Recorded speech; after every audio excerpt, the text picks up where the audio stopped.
Okay, we might make a start because the quicker we start, the quicker we finish. So we'll get through this. I'm not even going to stand up there. You're all here, so I'm going to come up here further. So that's all good. It's going to be a little informative, so don't feel as though you're going to sit back, relax and do nothing, because we're going to get you to get involved, because the whiteboard's down there, so we're going to use that at some point. So UDL in practice is the topic of this session. Does anyone know what UDL stands for? Studio? Learning. Universal Design Learning, in learning. Very good.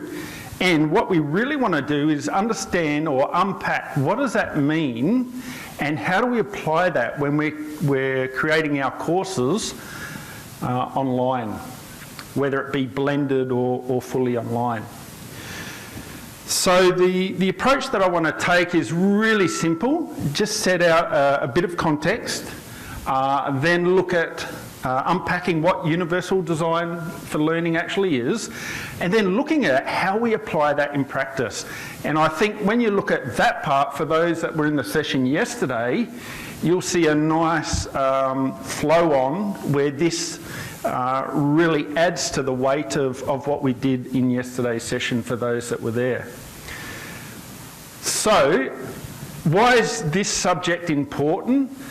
Because in this region, 1 in 6 or 690 million people have been identified as living with a disability in the Asia Pacific region.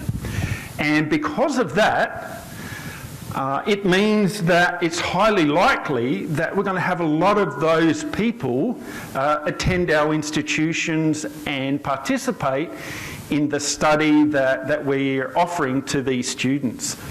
As a result, it means that when we're creating a learning environment for these students, we need to think of the best way that we can create a learning experience that is accessible to everyone.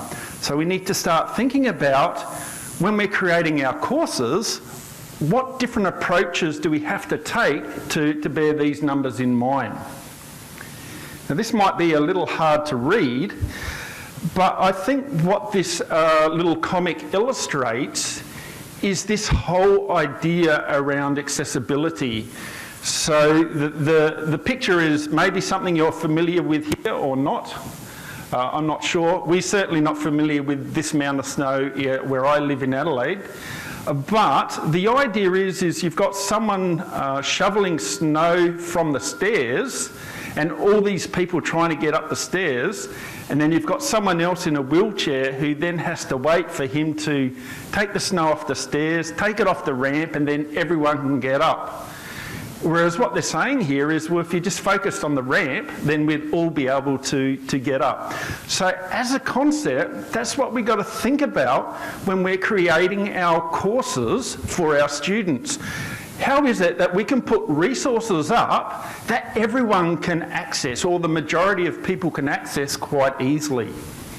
And that's really what we want to do. So clearing a path for people with special needs clears the path for everyone. So that's the mindset that we need to think about when we're designing our courses.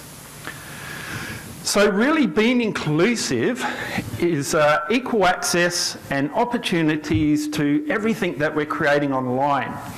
And particularly, it's 3 key areas that we're focusing on in any of these initiatives.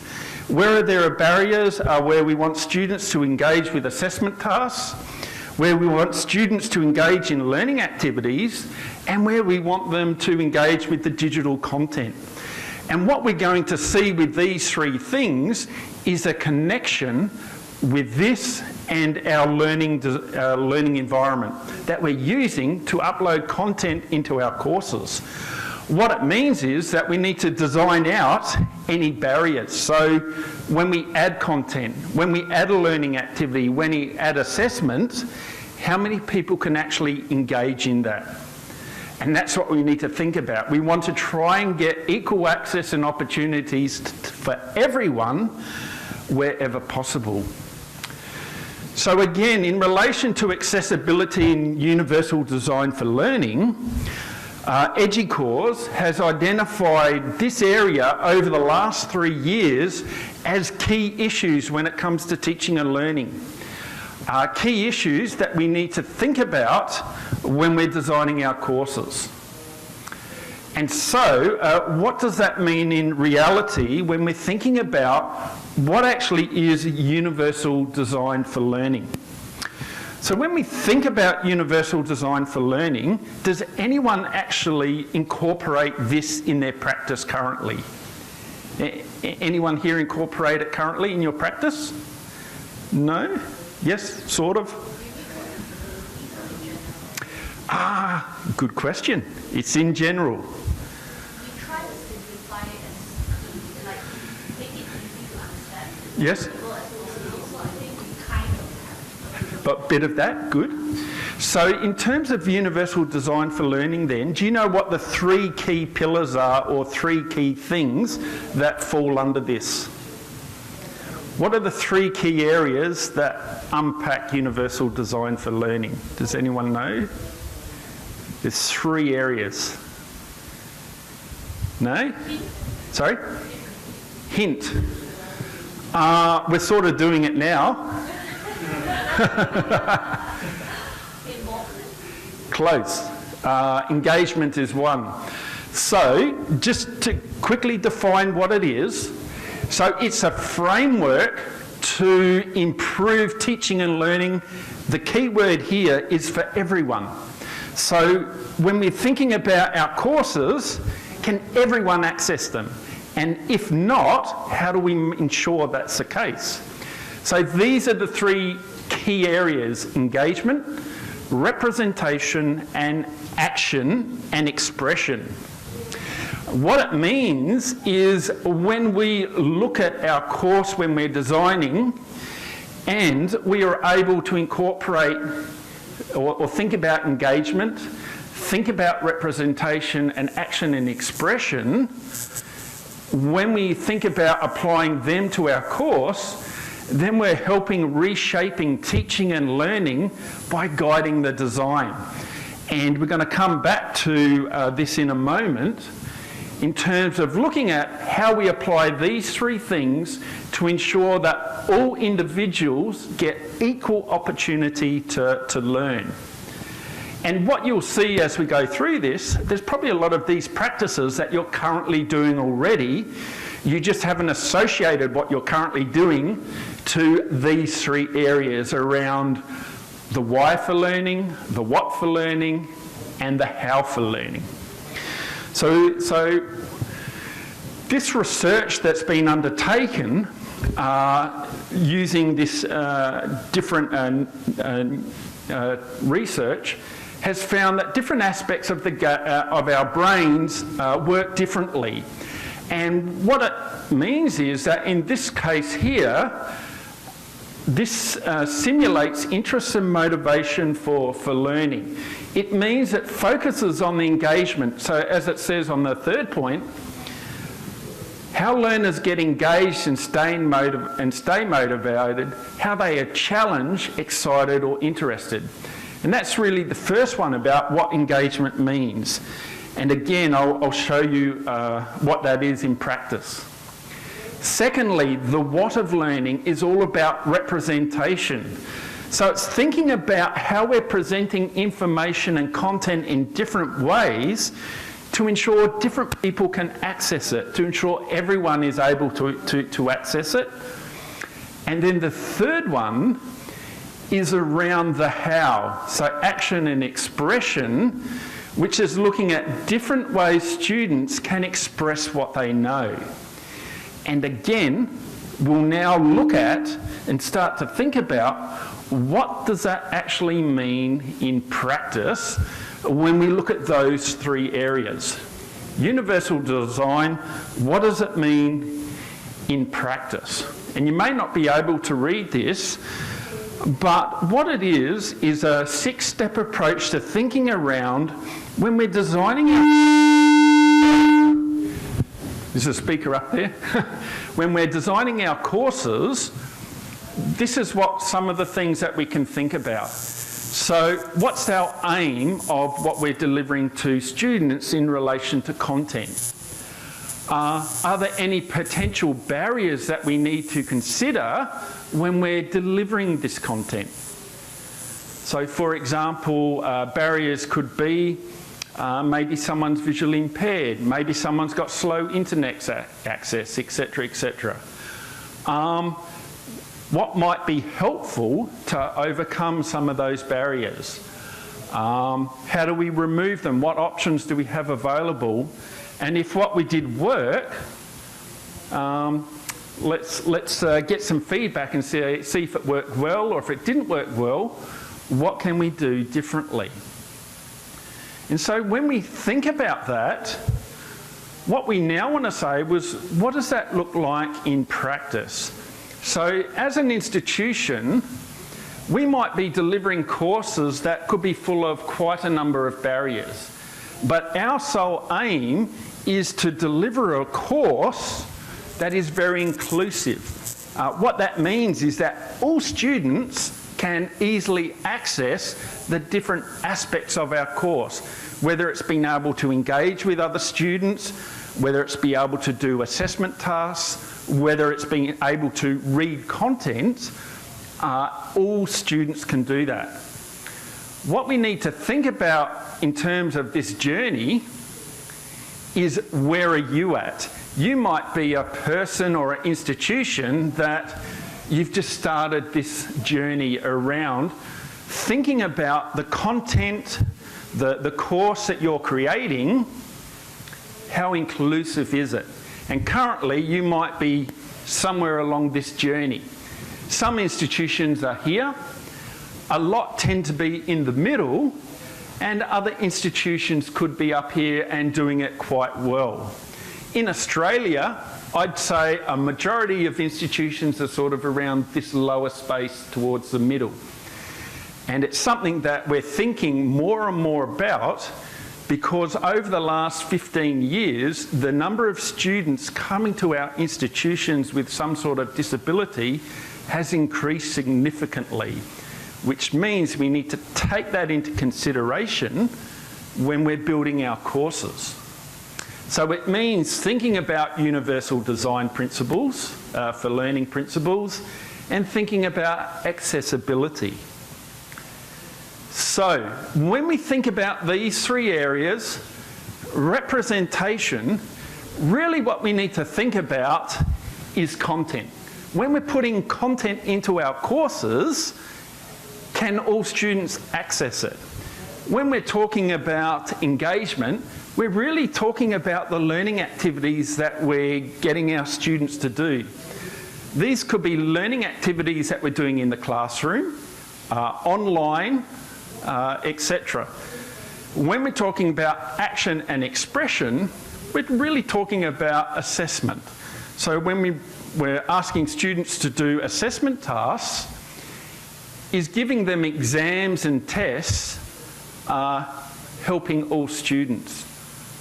Do students like writing and expressing themselves in writing essays, or would they be better by standing up and presenting the information in a video or presenting to the class? So these are the three areas that we need to think about. Representation, we're really thinking about content. Engagement, we're really thinking about learning activities. Action and expression, we're really thinking about our assessment.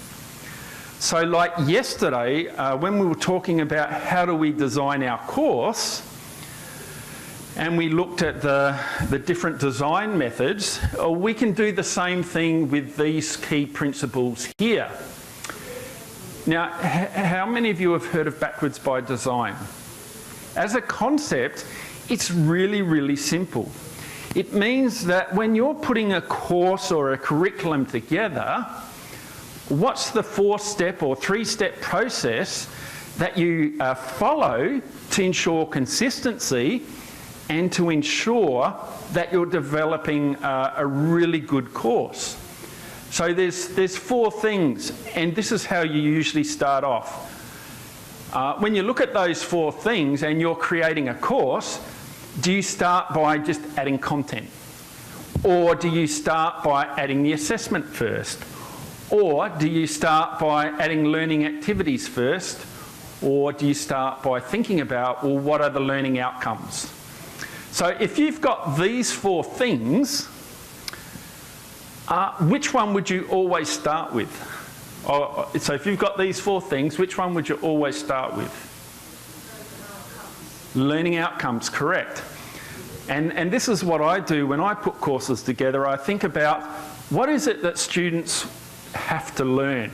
What are the learning outcomes they're going to meet? That's thing number 1. The second thing is, if we've got these learning outcomes, then I need to think about the assessment. How am I going to assess those learning outcomes? What are the assessments going to be?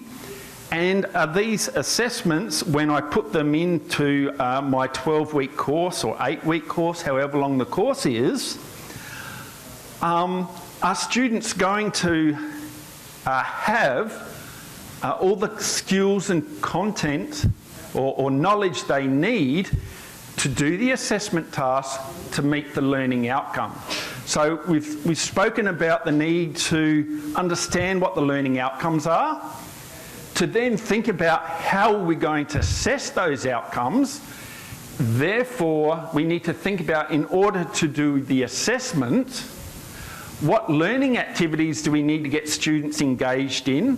What content do we have to deliver to students to ensure they have the understanding and the skills to do the assessment to meet the outcomes? So that's what backwards by design is. You think about the learning outcomes, you think about the assessment, the learning activities, and then the content, or thereabouts. These 2 can be interactive. But how does that relate to the universal design for learning? Well, when we're looking at the assessment, this is the action and expression component. So how do we want students to express themselves? What do we want students to be able to do to demonstrate that they've met the learning outcomes? In relation to the learning outcomes, we're really learning activities, we're thinking about engagement. How are we engaging students to get the knowledge and skills they need? And in relation to the content, it's really that representation area.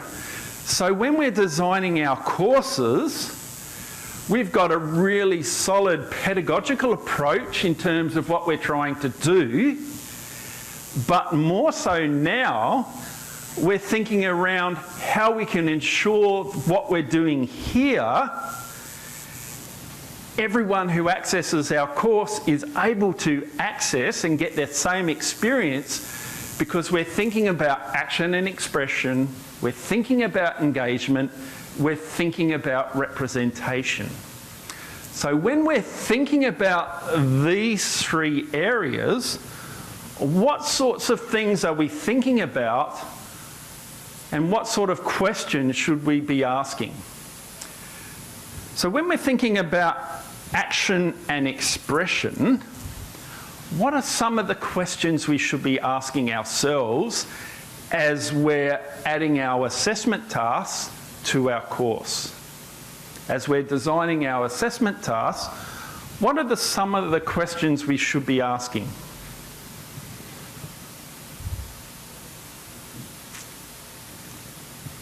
Does anyone know? What's the question you would ask if we're designing an assessment task? Well, here's some clues. How might you incorporate multiple means of expression on a high stakes assessment? So high stakes assessments, we're typically talking about an exam at the very end. That's a high stake assessment. So when we give our students that final exam, are there different ways students can express themselves? So for example, Is it just all short answer questions? Is it long essay questions? Is it case-based scenarios that we've put in there that they need to unpack? Is it sort of hotspots? And if we're designing those types of assessment tasks, if someone's that visually blind, how are they going to manipulate a hotspot? Or if they've got to look at an X-ray, how's someone who's visually blind going to be able to do that, etc. What opportunities exist to incorporate multiple means of expression in assignments? So if students want to express what they've learnt, do they have to write it in an essay? Can they create a video and submit that? Can they create an infographic because they're very creative and submit that? Could they do an audio recording, a PowerPoint presentation, etc., and present that? So this is what we mean by incorporate multiple means of expression. How do you provide opportunities for feedback? Is it just written? Is it audio? Is it video? Is it a thumbs up, a thumbs down? What choices might you offer students regarding assignments, communication, content? Because when our students go out in the workforce, their boss isn't going to say to them, now I want you to write an essay. What they want to know is, can you develop these skills and apply them in your employment? The boss isn't going to say, I want you to sit down and do a test for me to see what you know. What they're going to ask is how do you apply what you've learnt to this? So that's what we mean. We've got to start thinking about choices to ensure that all students can access them, but they're authentic as well. And what course design decisions can you make to make sure that students aren't anxious? So when you're creating your courses, can your students easily find where the assignment is? Can your students easily find how they submit the assignment? Can your students easily find how they submit and check for plagiarism? So here's some examples of things that you might do when you're putting your course together. You might say to students, I want you to demonstrate the knowledge that you have. So I want you to do a reflection. I want you to submit a video. You might get students involved in interactive online discussions to reveal to other students, to tutors, what they've learnt. So it's a oral way of expressing what they're learning. And that could be an assessment task. It could be, if it's in health, an oral history taking. So a patient walks in, what are some of the questions you're going to ask to diagnose what their problem is? Other things that you can incorporate in your assessment could be, how do students demonstrate skills such as role plays, debates, discussions? Again, different assessment things that you can introduce to test students' knowledge and understanding. It doesn't have to be a written essay. You could do a debate. You could do a role play in class. You could use sets of questions from a textbook as a way for students to practice, to get feedback. Am I on the right track? Am I getting the right understanding?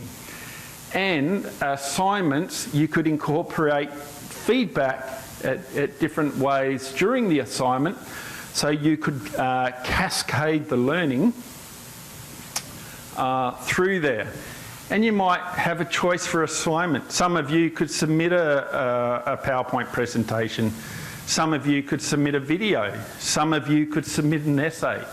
Because you're giving students choice, they can then pick the learning or the method that rings true for them. And then when we look at the learning environment, there are lots of tools that you can use to enable students to do these things. So with the role play, they could role play physically like this. They could role play or present in Collaborate. They could do a role play and submit the video to a discussion board for everyone to review. But again, you've got to think about, if I submit that video to a discussion board, can the person who is deaf, how are they going to hear that? Do I need to submit a video transcript so they can read as they're watching?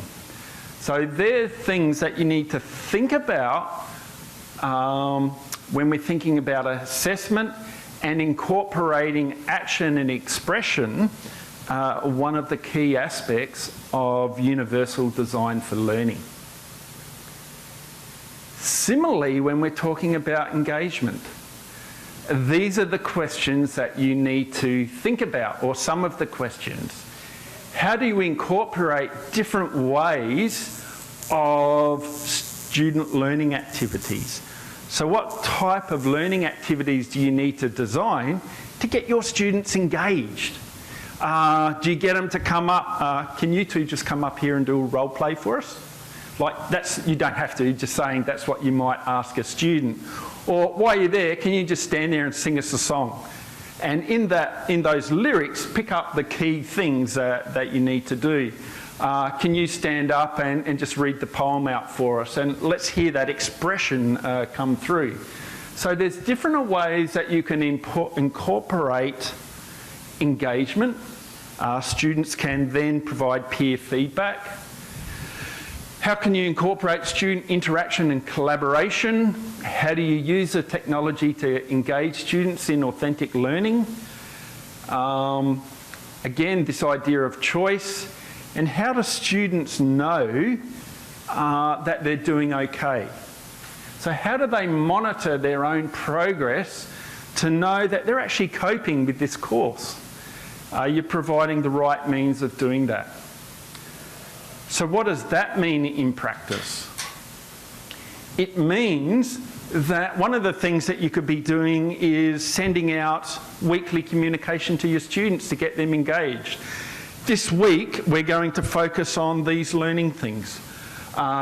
This week, we're going to just remember there's that key assignment that needs to happen.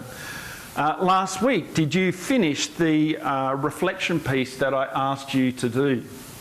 Similarly, if you've got virtual classroom, all your students are in there, you can ask a student to, could you take notes? Pick a student, you can take notes of the rest of the session and then upload those notes for the rest of the students to read in their own time. Another way of doing that example is you might have a recorded video, such as this session is being recorded now. Students may then just want to, instead of watching the session, download the video transcript and read the notes that way, instead of watching. How do you embed material such as lecture notes or example questions or puzzles? How do students know how they're being assessed? How do you include rubrics? Checklists for students to track their own progress. So there's lots of things that you could add to your course, and you're probably seeing here there's lots of things. Who was in the session yesterday that I ran? I'll keep referring to it, but only a couple were there. But there's lots of tools in Blackboard Learn and OpenLMS that very easily enable you to do these things. And that's what we need to think about is how do we incorporate that so all students are getting the same learning experience. And then similarly, with this last aspect of UDL, or Universal Design for Learning, around representation or content. So when you put your PowerPoint or lecture notes up, can all students easily access them? How do you present your main course concepts in more than one format? Do you just say, here are the key objectives you want to learn for this course? Or go and do this feedback or questionnaire where you can look at the outcomes and then say to yourself, I meet these or I don't meet these. So a self-reflection. What learning activities emphasise that a student understands fully what you're trying to say. How do you gauge that students have understood your course concepts? And so what you're thinking about in your courses is posting flexible copies of your presentation. So do you post a PowerPoint file? Do you post a PDF? Do you post a Word document? Do you post an image? How accessible are the images that you're providing? Are you using common file formats? Is it appropriate to post your slides, readings, course materials? Are you including appropriate captions and graphics so students who could be colourblind can easily see what you're doing? For the students that might be deaf or dumb, they can still able to experience this online, this learning as any other student. And so when you look at those three things, that's really what we need to think about when we're creating our courses. So that's just a really quick snapshot, and I think it really comes back to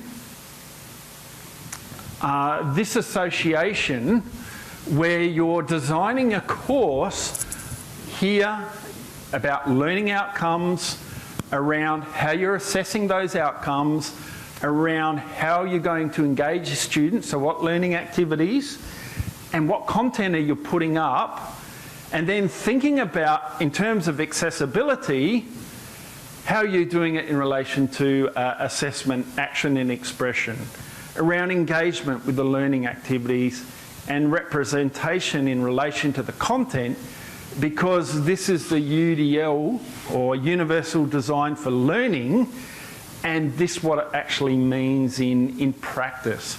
So not only are you creating a course that all your students are excited about, perhaps one of the reasons all your students are excited, because everyone can actually access the content and engage and submit the assessments because of the way you've designed your course. So that's all I was really going to say. These slides will be available for you to download, or if you want to write or send me an email, I can easily send the file to you. That's my details there. But does anyone have any questions about Universal Design for Learning? It's sometimes a bit of a hard concept, but I think when you saw it with the learning, content and assessment, it becomes a lot more simpler to understand and apply. Any questions? Having seen that, can you now see that you're probably already doing a lot of that already? You probably weren't aware. I think my question, not really question, it's like, because when we look at the Blackboard slide design, Yep. I think we are, in a way, because we're in training, so we're also doing that, but then the way we structure it is by learning outcomes, learning Yep. content, learning activities, then assessment. So is there a certain, like, best practice that For me, I would do learning outcomes. So usually this is how I design courses when I'm working with academics, and I've got a whiteboard. So I might say to a lecture, how long are your courses? Like 12 weeks? it's like a full day training size. Yeah, like when you're delivering to students, is it 12 week? 14, okay. So you might have 1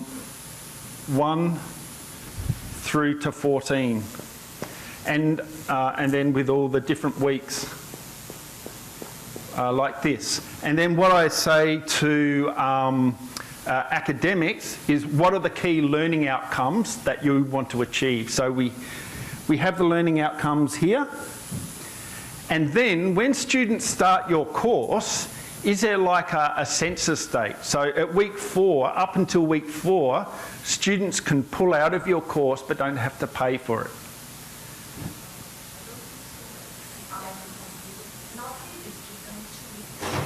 Okay.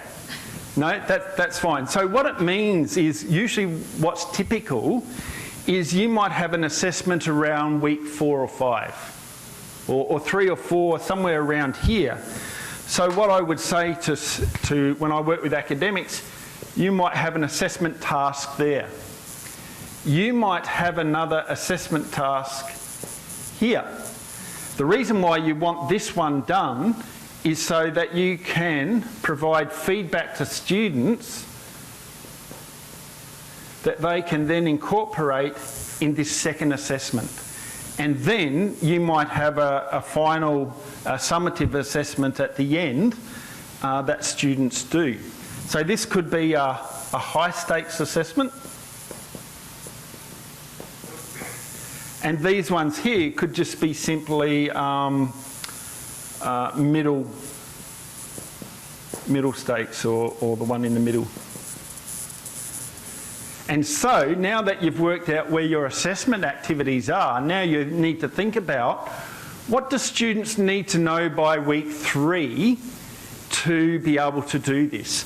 And so you might say, well, week 1 we're doing topic A, we might be doing topic B, etc. And this assessment is going to be on topic A and B, which is going to cover learning outcomes 1, 2 or 3. So then you think about, well, how do students get access to what happens in week 1, 2 and 3? How many lectures? How many tutorials? And then think about, well, what are students going to be engaged in terms of the activities? So I would always do learning outcomes. This is why I want the assessment to happen, and then ensure that our students getting the right content and learning activities to be able to do assessment A, assessment 1, etc. Because often what I see is some academics are really passionate about their subject. And they're so passionate, it's information overload, and often it's outside of what the learning outcomes actually are.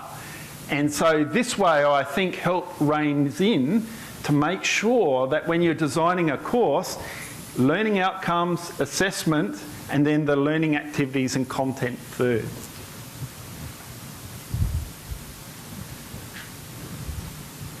Good question. Any other questions? Because I think we're supposed to be somewhere at some stage.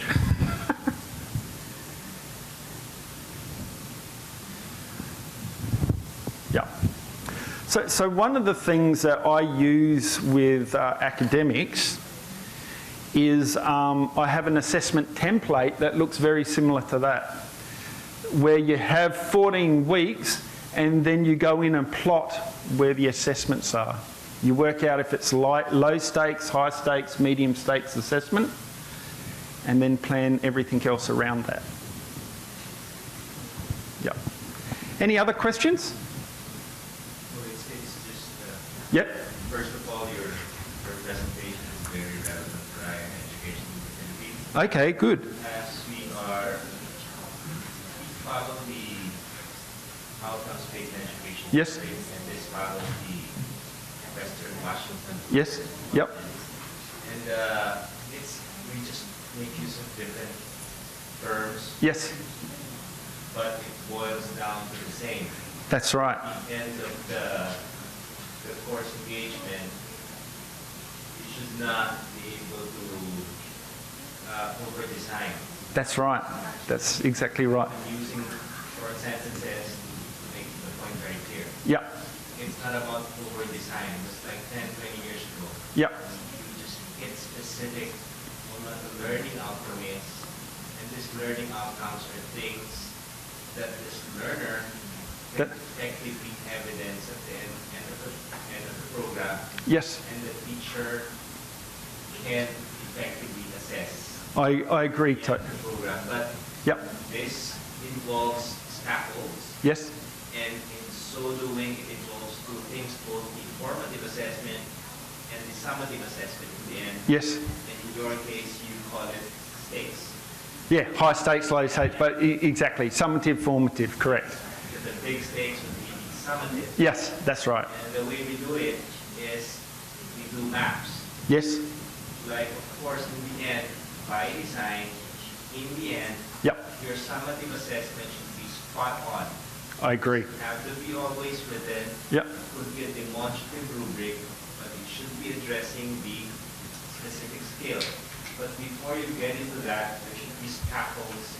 absolutely, absolutely. And I agree totally. You scaffold the learning. Scaffolds would vary Yes, depending on the complexity of the learning outcome that you're trying to. yeah. I believe that I, what it's all about. I agree totally, because what I see in courses where people don't do this method, with the learning outcomes, the assessment, what I see is they create a lot of learning activities that they want students to get involved in, but there's no connection with all these things you want students to do with the assessment task. So students going, well, you've wasted your time putting all these learning activities together.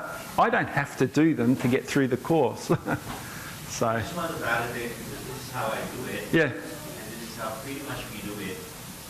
That when you design, this is all about designing yes, the entire course, the learning outcome of the course usually pertains to the higher order stuff. correct. Yes, More complex thinking processes involved. yes, And therefore the other lower stakes are the lower enders yep, that leads to that more complex things. yes, That's how we usually map it. perfect. And in that way, you won't be lost. That's right. It's all a matter of art and how you properly curate it in such a way that it's more engaging. Perfect, perfect. Yep, you're spot on, because that's exactly right. You're scaffolding this whole process to the end, and that will change. So we have different terms of Yeah, perfect. Excellent. Good. So we might leave it there. Happy to answer any other questions, but hopefully that's been helpful, and thanks for coming. show you. Sounds good.